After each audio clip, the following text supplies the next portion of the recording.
Hello दोस्तों, आप लोगों का हमारे इस YouTube चैनल पर बहुत बहुत स्वागत है। हमने अपनी पिछली क्लास में अभिवृद्धि और विकास के बारे में अध्ययन किया था। आज हम उसी के आगे अपनी बातों को आगे बढ़ाएंगे। हमने पिछली क्लास में बताया था कि अभिवृद्धि क्या है और विकास क्या है।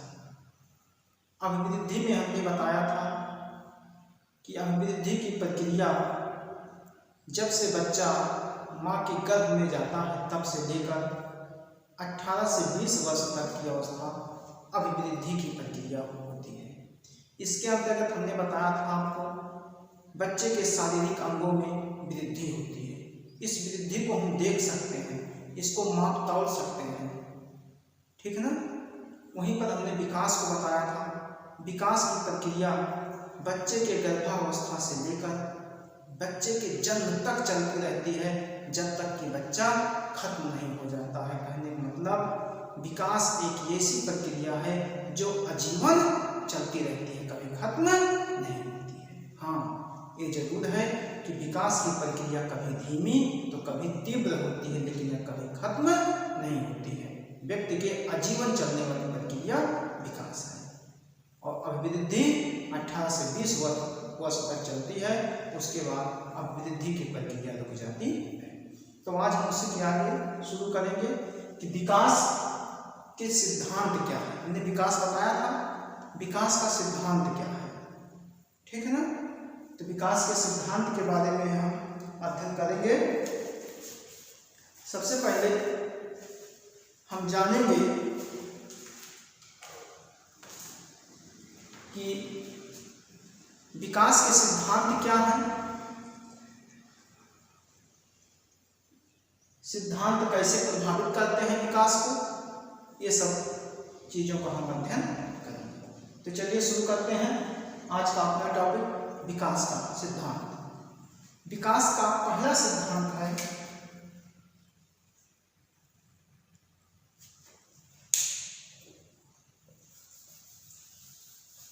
विकास के सिद्धांत। पहला है निरंतर विकास का सिद्धांत। निरंतर विकास का सिद्धांत।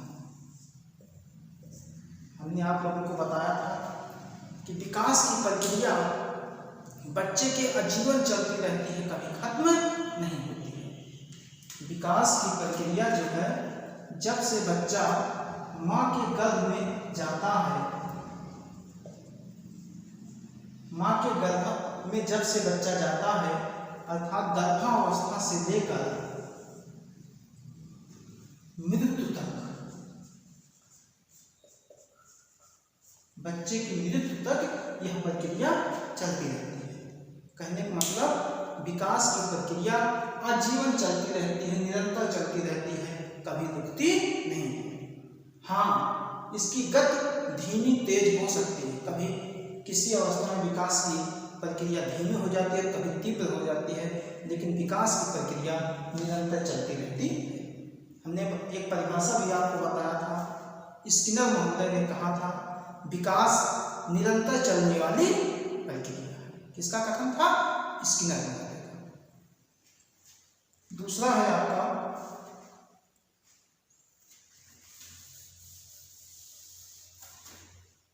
विकास के विभिन्न गति का सिद्धांत।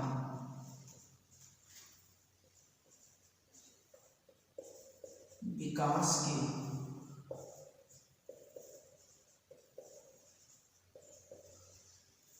विभिन्न गति का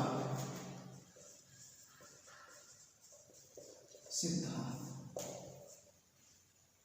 विकास के विभिन्न गति का सिद्धांत कहने का मतलब, हमने अब जो चीज अभी आपको बताया कि विकास की गति जो है निरंतर बदलती रहती है। किसी अवस्था में विकास की प्रक्रिया तीव्र चलती है तो किसी अवस्था में विकास की प्रक्रिया मंद हो जाती है। लेकिन विकास की प्रक्रिया निरंतर चलती रहती है। ठीक है, तो यह विकास की विभिन्न गति का सिद्धांत। ठीक, अगला है आपका विकास का क्रम सिद्धांत। विकास का क्रम सिद्धांत। विकास की प्रक्रिया एक निश्चित क्रम से होती है, एक निश्चित अनुपात से होती है। ऐसा नहीं है कि विकास का कोई क्रम नहीं है। विकास की प्रक्रिया एक निश्चित क्रम से होती है।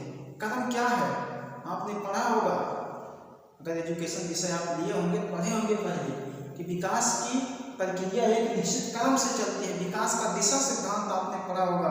पहले बच्चे का क्या विकसित होता है, सर बनता है, सर से पैर की ओर इसलिए कहा जाता है, सिर्फ पुच्छीय दिशा भी इसे कहते हैं। ठीक ना, तो विकास का क्रम सिद्धांत, विकास की प्रक्रिया एक निश्चित क्रम से होती है।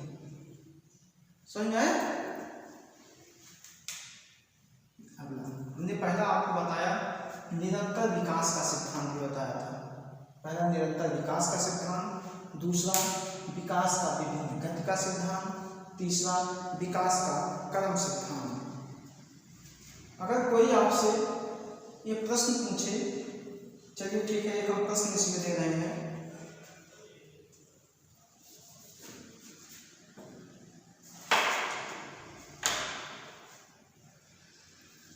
सबसे पहले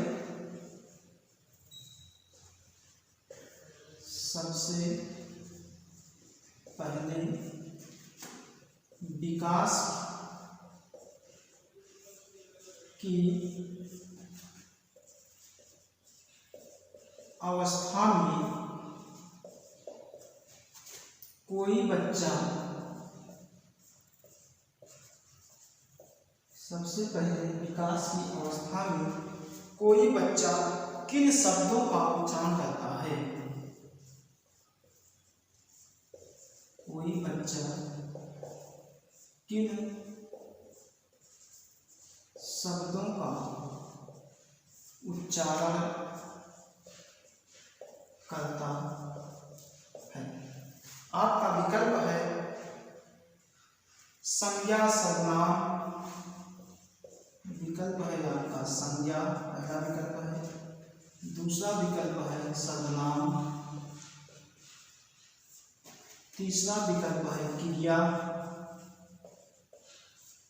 और चौथा विकल्प है विशेषण। आपका एक प्रश्न है, सबसे पहले विकास की अवस्था में कोई बच्चा किन शब्दों का उच्चारण करता है? संज्ञा का, सर्वनाम का, क्रिया का, विशेषण। बताइए, तो आपका आंसर क्या होगा? विशेषण। किसका? विशेषण। बच्चा किस शब्द का उच्चारण करता है? मां शब्द का। और क्या है? विशेषण। ठीक है,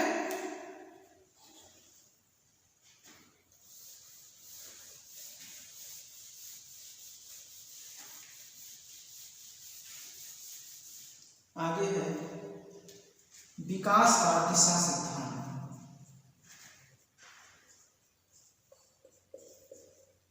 विकास का दिशा सिद्धांत। विकास का दिशा सिद्धांत। विकास के दिशा सिद्धांत में हमने बताया था, इसका दो है। पहला है सिर से पैर की ओर, सिर से पैर की ओर, पेपर में आ चुका है। सिर से पैर की ओर जिसे कहते हैं सिरो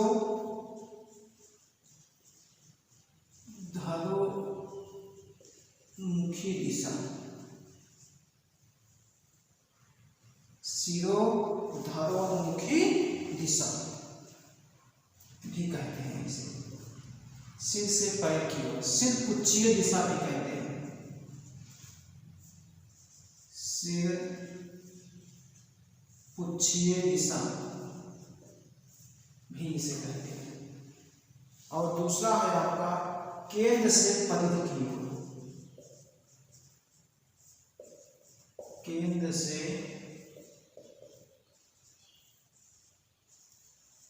परिधि की ओर। विकास का दिशा सिद्धांत के अंतर्गत सिर से पैर की ओर और केंद्र से परिधि की ओर, केंद्र से परिधि की ओर, केंद्र से परिधि की ओर इसका विकास होता है। सिर से पैर की ओर आपने पहले ही पढ़ा होगा कि सबसे पहले मां के गर्भ में बच्चे का सर विकसित होता है और सर से धीरे धीरे सबसे अंत में बच्चे का पैर विकसित होता है। इसीलिए इसे क्या कहा जाता है? सिर पुच्छीय दिशा, सिर से पैर की ओर। ये प्रश्न आ चुका है कि विकास के दिशा सिद्धांत के अनुसार बच्चे का विकास कैसे होता है? तो सिर से पैर की ओर। ठीक,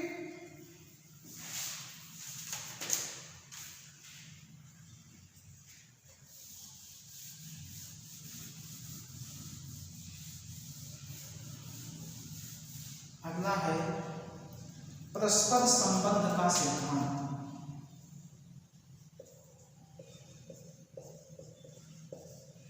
परस्पर संबंध का सिद्धांत, परस्पर संबंध का सिद्धांत। विकास की प्रक्रिया के अंतर्गत हमारे शरीर के जितने भी अंग हैं सब परस्पर संबंधित हैं। अगर एक अंग प्रभावित होगा उससे दूसरा अंग भी प्रभावित होगा, क्योंकि सभी अंग एक दूसरे से संबंधित है। आपके पैर में कांटा चुभता है लेकिन तुरंत इसका आभास आपके सर को पहुंचता है, ठीक ना? तो हमारे शरीर के जितने भी अंग हैं सभी एक दूसरे से संबंधित है। उंगलियां हमारे हाथ से संबंधित है, हाथ हमारे शरीर से संबंधित है। तो हमारे शरीर के परस्पर अंग जो हैं वो एक दूसरे से संबंधित है। आगे है प्रत्येक अवस्था में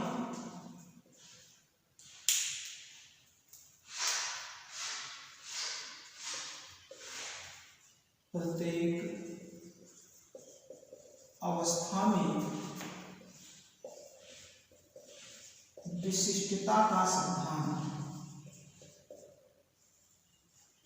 विशिष्टता का सिद्धांत। प्रत्येक अवस्था में विशिष्टता का सिद्धांत यानी हर अवस्था में विकास की प्रक्रिया कुछ विशिष्ट होती है। जैसे जन्म से पूर्व और जन्म के बाद। जन्म से पूर्व, जन्म से पूर्व बच्चे के विकास 3 प्रक्रियाओं से गुजरता है। पहला डिंबावस्था,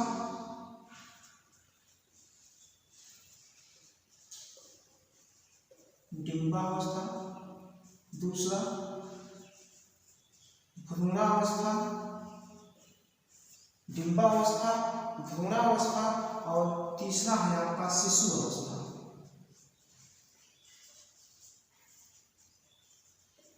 शिशु अवस्था। ये जन्म से पूर्व 3 अवस्थाओं से, डिंबावस्था पहले डिंब बनता है, फिर भ्रूण, फिर शिशु। डिंबावस्था, भ्रूणावस्था और शिशु अवस्था। और जन्म के बाद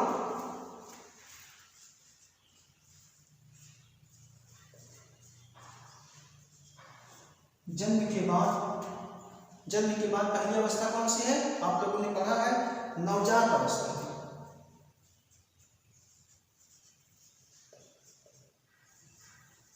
नवजात अवस्था। नवजात अवस्था के बाद शिशु अवस्था या शैशवावस्था।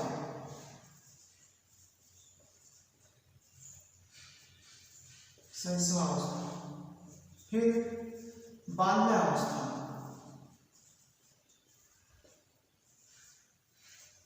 फिर वयस्क जिसे कहते हैं, वयस्क,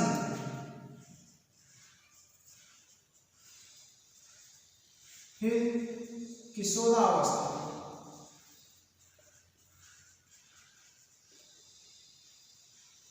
किशोरावस्था, फिर प्रौढ़ावस्था,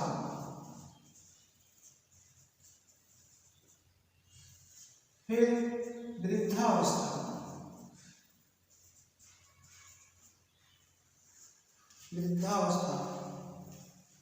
ठीक ना। ऐसा जन्म के बाद की अवस्था है। जन्म के पूर्व कौन कौन सी अवस्था? डिंबावस्था, भ्रूणावस्था, शिशुअवस्था। सबसे पहले मां के गर्भ में डिंब बनता है, फिर भ्रूण, फिर शिशु बनता है। जन्म के बाद नवजात, शैशव, बाल्या, वैसंधि, किशोरावस्था। तो कभी कभी आपसे एक दिन प्रश्न पूछ लेते हैं कि वैसंधि किस किस के बीच में होता है?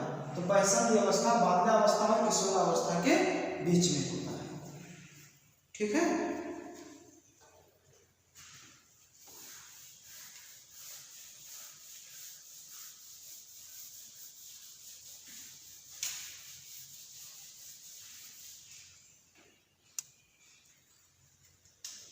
अगला है सामान्य से विशिष्ट,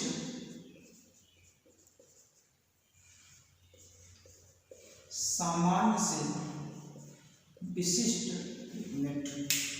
सामान्य से विशिष्ट प्रतिक्रियाओं का सिद्धांत। सामान्य से विशिष्ट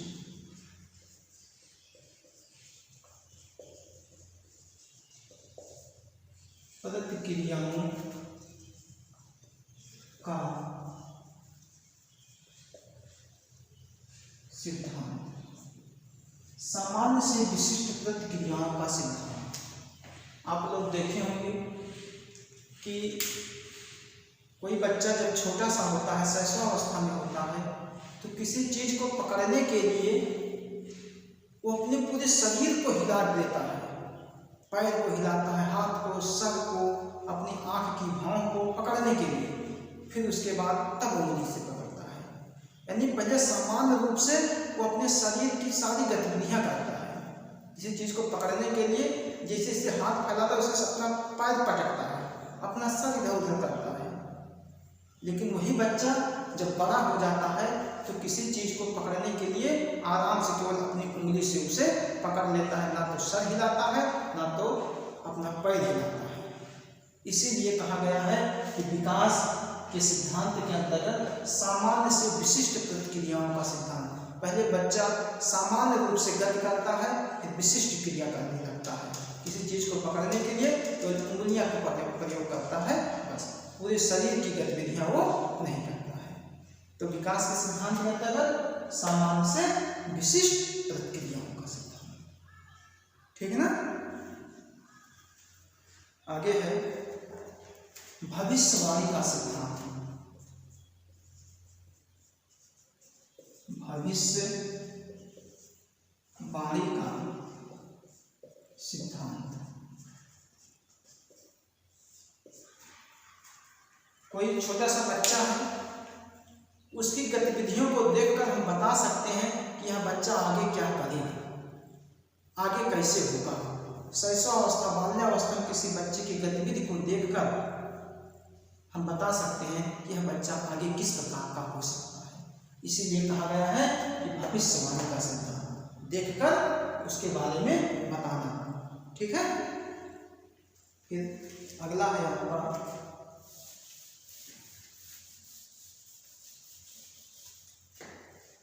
वंशानुक्रम एवं वातावरण का सिद्धांत। ये बहुत इंपॉर्टेंट है। वंशानुक्रम एवं वातावरण का सिद्धांत। वंशानुक्रम एवं वातावरण का सिद्धांत।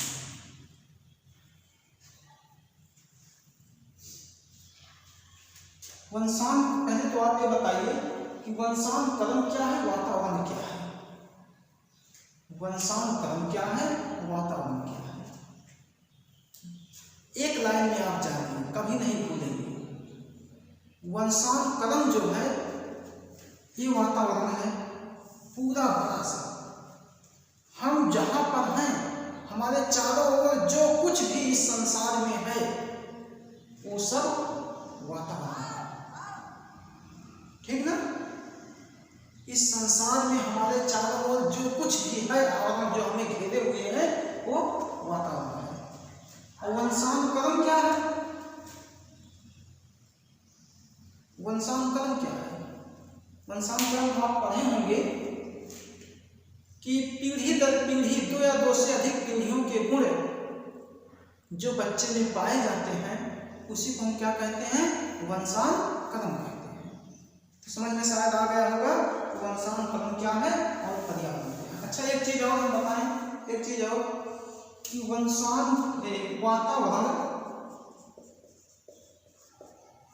और पर्यावरण ये क्या है? वातावरण क्या है, पर्यावरण क्या है? इंग्लिश में इसे इन्वायरमेंट कहते हैं और इसे क्या कहते हैं? वातावरण को एटमॉस्फेयर। वातावरण एक पर्यावरण के अंतर्गत बहुत बड़ा भाग होता है। जिस संसार में जो कुछ भी हमारे चारों ओर है वो पर्यावरण है। और वातावरण क्या है? इसी का एक छोटा सा भाग, इसी का एक छोटा सा भाग जो है वातावरण है। इसी का एक छोटा सा भाग क्या है? वातावरण। जहां पे हम आप खड़े हैं इस समय हमारे चारों ओर जो कुछ है यहाँ पर वो वातावरण है। और पर्यावरण पूरे संसार में जो कुछ भी हमारे चारों ओर है वो पर्यावरण है। पर्यावरण का एक छोटा सा भाग क्या है? वातावरण है। ठीक, हमें यहाँ पढ़ना है वंशानुक्रम एवं वातावरण का सिद्धांत। वंशानुक्रम 2 या 2 से अधिक पीढ़ी के जो गुण हमें मिलते हैं वंशानुक्रम है। वातावरण जहां पर हम मौजूदा समय में हैं, हमारे चारों ओर जो कुछ भी इस समय है वो वातावरण कहलाता है, ठीक ना। तो विकास का सिद्धांत जो है बच्चे के वातावरण व वंशानुक्रम से भी प्रभावित होता है। जिस प्रकार से बच्चा जिस वातावरण में रहता है वह बच्चा उसी प्रकार से विकसित होता है, उसी प्रकार से उसकी प्रतिक्रियाएं होती हैं। यह बहुत इंपॉर्टेंट है विकास के सिद्धांत के अंतर्गत वातावरण एवं वंशानुक्रम का बच्चे पर प्रभाव, ठीक है।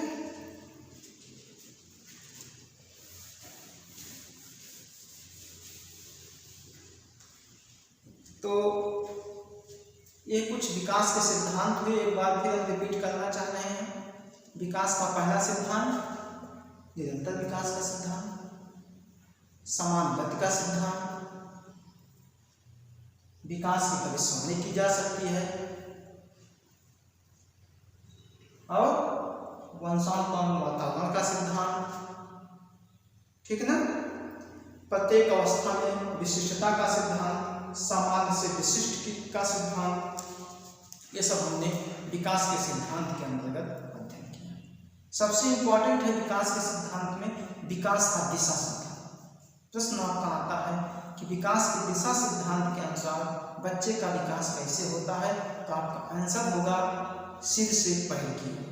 विकास का दिशा सिद्धांत सिर से पैर की ओर। ये रहा आज का हमारा टॉपिक विकास का सिद्धांत। अगले वीडियो में आपसे फिर मुलाकात होगी। आपसे रिक्वेस्ट है इसे अधिक से अधिक संख्या में शेयर और लाइक